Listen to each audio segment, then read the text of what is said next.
Olá, tudo bem com você? Meu nome é Elizabeth Coelho, para aqueles que não me conhecem, e o objetivo de gravar os vídeos é sempre contribuir com a sua vida. O versículo base ou chave, né, dos vídeos está nas Sagradas Escrituras, no capítulo 22 de Mateus, no capítulo 39, que diz que nós devemos amar a Deus sobre todas as coisas e o próximo como a nós mesmos, né? E a busca do conhecimento através das Sagradas Escrituras, até de livros seculares, é para que venhamos o que? A nos fortalecer, que venhamos sempre parar, pensar e refletir diante da tomada de decisões, porque as decisões impactam o nosso futuro, seja a curto, a médio ou a longo prazo. Então, o meu objetivo é te convidar a buscar a leitura para que você possa refletir e se fortalecer. Hoje eu quero falar sobre o livro O Perfume, a história de um assassino, de Patrick Suskind, e ele diz, através do personagem Jean-Baptiste, que busca a descoberta do perfume de maneira que ele possa se sentir amado. Agora, eu te faço uma pergunta: como buscar algo que nós não sabemos o que é e nem como funciona? Nas Sagradas Escrituras, lá no livro de João 3, capítulo 3, versículo 16, diz que Deus enviou o seu único Filho, Jesus Cristo, para que todo aquele que nele crê, né, conheça ou tenha, né, a vida eterna. Né? E Deus, ele amou o seu único filho e entregou por amor por cada um de nós, para que venhamos o que? A nos arrepender, em mudar o curso da nossa vida e conhecer de fato, né, aquilo que Deus tem para cada um de nós, que Ele tem o melhor para cada um de nós. Eu não quero te convencer, eu apenas gostaria de te convidar a refletir sobre a história, né, desse livro, O Perfume, a história de um assassino. E geralmente nós como seres humanos falhos, nós julgamos sem conhecer. Então que você possa refletir. A história é muito interessante. Esse livro, O Perfume, tem a série O Perfumista, tem também o filme O Perfume e tem o filme O Perfume, a história de um assassino, que é o mesmo título do livro, para que você possa buscar o conhecimento e refletir sobre a história deste livro. O livro O Perfume, a história de um assassino, com o filme com o mesmo título, o diretor ele foi muito fiel na narrativa desse livro. Então vale a pena você assistir o filme O Perfume, a história de um assassino, com o mesmo título, que o diretor foi fiel do começo ao fim. Se caso você não tiver a oportunidade de ler o livro, eu gosto de ler e aí fazer ter a minha interpretação e imaginar aí como seria a história, né? Vale a pena. Então, aí voltando aqui no conteúdo do livro, quando nós falamos do personagem Jean-Baptiste, ele nasceu ali, né, na França, na cidade de Paris, num lugar onde havia muita pobreza, não havia rede de esgoto, aquela segregação social, né, onde as pessoas estavam ali isoladas do resto do mundo, em meio a muita dificuldade e falta de recursos financeiros. Só para você ter uma ideia, a mãe de Jean-Baptiste trabalhava numa banca de peixes, numa feira livre, e Jean-Baptiste foi a quinta gestação.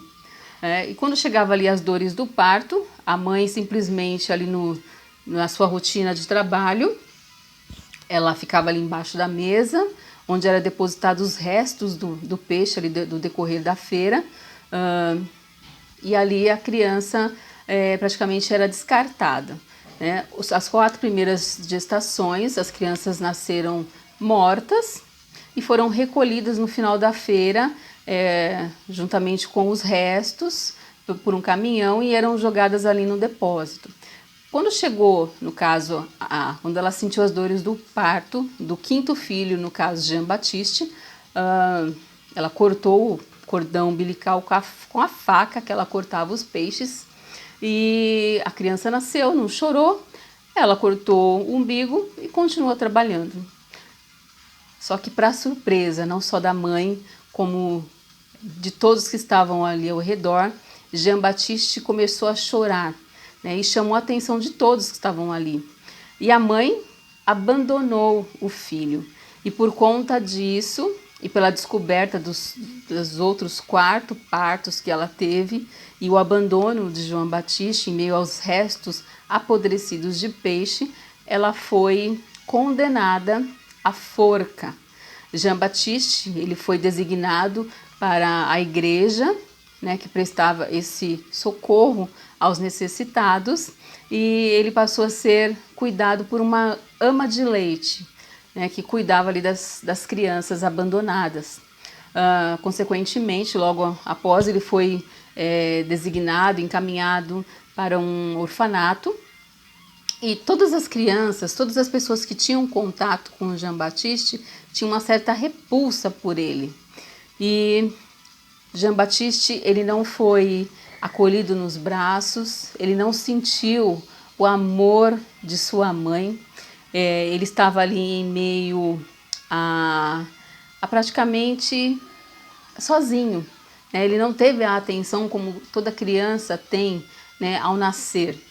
Ali onde ele estava, né, junto com as outras crianças no orfanato, ele foi praticamente excluído por todos, pelo seu comportamento, pelo seu jeito de ser, e aos 5 anos de idade ele foi vendido, né, até mesmo para diminuir os gastos que até então a Igreja Católica custeava as crianças ali no orfanato. Então, o Jean Baptiste, na busca pelo amor perfeito e por ele ter um olfato apurado, diferente das outras crianças, diferente de qualquer outro ser humano, ele buscou como propósito de vida o amor, ou até mesmo a necessidade de se sentir amado. E quem não tem essa necessidade de se sentir amado, de fazer parte de um grupo, de ser pertencente, de ter uma família, né? A família, eu acredito que é o que nos estrutura, é o que nos faz ser, né, de fato quem nós somos. Nos vídeos anteriores eu comentei sobre essa questão, né? Quando crianças nós temos o contato com o meio através daquilo que é nos ensinado, a partir das nossas observações e a partir das nossas próprias experiências. E o ser humano, ele tem a necessidade desse contato, desse afeto, a necessidade de amor, de ser amado, de se sentir amado. E como buscar esse conhecimento, esse amor, né? Conhecer o amor se nós não somos amados ou não nos sentimos amados. Então, o propósito de vida de Jean Baptiste era encontrar a fórmula do perfume, do amor, né, que fizesse com que ele fosse amado, porque até então ele não se sentia amado. Então, Jean Baptiste, ele passou por várias situações. Aqui no livro diz, né, Jean Baptiste, como um propósito de vida, ele tinha como objetivo sobreviver. Ele já tinha sobrevivido ao próprio nascimento no lixo, não se deixava expulsar tão facilmente do mundo. Era capaz de comer sopa aguada dias e dias, sobrevivia com o leite mais diluído, suportava os legumes e as carnes mais podres e ao longo da infância sobreviveu ao sarampo, à disenteria, à varicela, à cólera, a uma queda de 6 metros num poço e a queimadura no peito com água fervente. E é verdade que trazia disso cicatrizes, arranhões, feridas, um pé meio aleijado que o fazia capengar, mas sobreviveu. Era duro como uma bactéria resistente, autossuficiente como um carrapato colado numa árvore que vive de uma gotinha de sangue sugado no ano passado e precisava de um mínimo de alimentação e vestimenta para o corpo. Para a alma, não necessitava de nada. Calor humano, dedicação, delicadeza, amor, seja lá como se chamam todas as coisas que dizem que uma criança precisa, era completamente dispensáveis para Jean Baptiste. Então, ao longo da sua vida, ele foi rejeitado, ele foi humilhado, ele foi açoitado e ele foi deixado de lado. Mas dentro dele, a necessidade como propósito de vida era a busca do perfume que ele pudesse ser amado. Então, a busca constante de Jean Baptiste era a busca pelo amor perfeito. Então, aí ao longo da sua vida, ele buscou armazenar esses aromas, né, em frascos de perfume. E aí, consequentemente, ele virou o quê? Um assassino, porque ele buscava nas suas vítimas o perfume perfeito. Só que para isso, essas vítimas, ele no caso só conseguia de fato extrair esse perfume, eliminando ou tirando a vida, né, das suas vítimas. E aí no decorrer do livro, quando Jean Baptiste descobre, né, o perfume, o aroma perfeito, o que acontece com ele? Ele descobre que não é bem assim, né?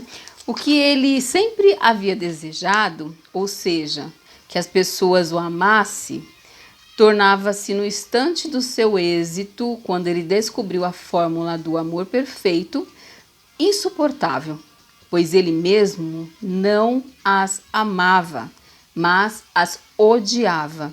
E de repente soube que jamais encontraria satisfação no amor, mas tão somente o ódio, no odiar e no ser odiado. Então, como nós queremos algo que nós não conhecemos e nós só somos capazes de amar quando nós nos sentimos amados.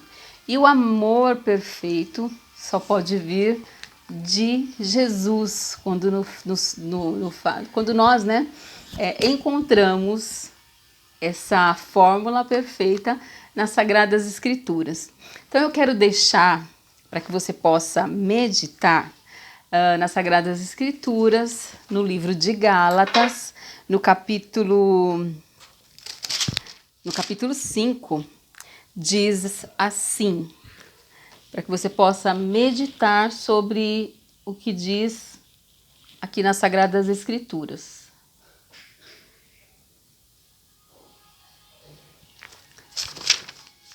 Gálatas 5,13 diz assim: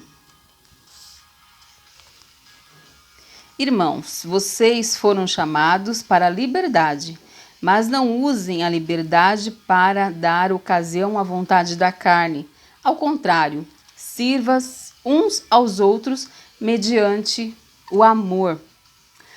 Em 1 Coríntios, no capítulo 13, nos diz o que é o amor.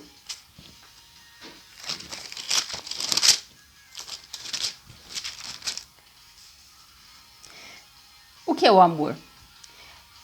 Capítulo 13, do 4 ao 7. O amor é paciente, o amor é bondoso, não inveja, não se vangloria, não se orgulha, não maltrata, não procura seus interesses, não se ira facilmente, não guarda rancor. O amor não se alegra com a injustiça, mas se alegra com a verdade. Tudo sofre, tudo crê, tudo espera e tudo suporta. Lá no livro de 1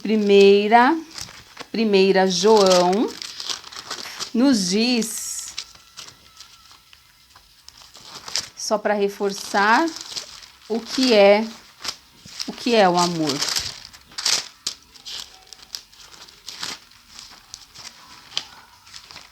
Primeira João, no capítulo 4, no versículo 8, diz: quem não ama não conhece a Deus, porque Deus é amor. E foi assim que Deus manifestou o seu amor entre nós. Enviou o seu Filho unigênito ao mundo para que pudéssemos viver por meio dele. Nisto consiste o amor. Não em nós, não que nós tenhamos amado a Deus, mas em que ele nos amou e enviou o seu Filho como propiciação pelos nossos pecados. Amados, vistos que Deus assim nos amou, nós também devemos amar uns aos outros. 1 João 4, do 8 ao 11. Que você possa sempre meditar nas Sagradas Escrituras, que você busque conhecimento, sim, em livros seculares, assista filmes, leia artigos, busque conhecimento para que você possa se fortalecer. Mas a sabedoria, para que venhamos o quê? A contribuir com a vida do outro e que você possa meditar na leitura das Sagradas Escrituras, porque através dela nós nos fortalecemos. Que você sempre pare, pense e reflita. E nós nos encontramos no próximo vídeo.